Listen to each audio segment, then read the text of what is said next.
Explain చేశాను. జనవరిలో నా శాలరీ 1,50,000 డ్రా చేసేసి ఫిబ్రవరిలో 550 నుంచి ఈ బిజినెస్ స్టార్ట్ చేశాను. నాకు తెలుసు సర్ప్రైజింగ్ ఏం లేదు. నాకు ఇనిషియలీ పని ఎక్కువ అవుతుంది, డబ్బు తక్కువ అవుతుంది అని చెప్పేసి నాకు తెలుసు. అది టెంపరీ ఫేజు. ఈ ఫేజ్లో అన్ని నేను పాస్ చేసుకున్నాను. నేను పాస్ అవుతాను చెప్పేసి నేను వెస్టీజ్ నాకు అవకాశం దొరికింది. నా అప్లైన సిద్ధార్థ్ సింగ్ గారు ఈ అవకాశాన్ని ఎలాగ వాడాలి అని చూపించారు. అలాగే వాడుకొని కంపెనీ సిస్టమ్ ఫాలో చేసుకొని అప్లైన్ ఏం చెప్పారో అది ఫాలో చేసుకొని ఈరోజు నేను నా హైయెస్ట్ ఎక్కువ 47.5 lakh రావడానికి నాకు 11 years పడింది. ఈరోజు నేను ఢిల్లీలో ఒక ఇంటి ఉంది, తర్వాత మైసూర్లో ఒక ఇంటి ఉంది. కొన్ని లీడర్స్ నా ఇంటికి వచ్చారు.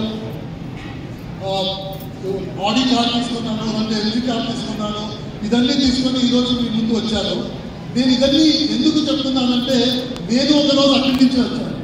మీరు కూర్చున్నారు కదా, అక్కడి నుంచి ఒక రోజు వచ్చాను. ఆ రోజు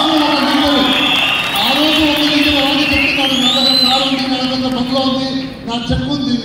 ఆ రోజు నేను అక్కడ కూర్చొని ఒక డ్రీమ్ చూశాను. ఆ రోజు ఆమెకు మాట్లాడటం లేదు, నేను మాట్లాడతాను. ఒకరోజు నేను స్టేజ్ వచ్చేసి మాట్లాడతాను అని ఈరోజు చేశాను. అలాగే మీరందరూ ఈరోజు సొంతం చేయాలి. ఒకరోజు ఇక్కడ వచ్చేసి నా చెట్టు 50 lakhs, నా దగ్గర BMW ఉంది, నా దగ్గర కారు ఉంది, నా దగ్గర బంగ్లా ఉంది అని చెప్పాలి. ఈ రోజు నుంచి మీరు శబ్దం తీసుకోవాలి. ఎవ్రీ డే ఈరోజు ఇక్కడి నుంచి మీరు ఇది టెస్టిమోనియల్ ఇవ్వడానికి ప్రాక్టీస్ చేయాలి. రెడీ ఉన్నారా? టెస్టిమోనియల్ రెడీ అవ్వాలి. 2-3 yearsలో మీరందరూ ఇక్కడ వస్తారు. మీరందరూ ఎందరో వచ్చేసి ఈ టెస్టిమోనియల్ ఇస్తారు. Thank you so much. Wish you thank you so much.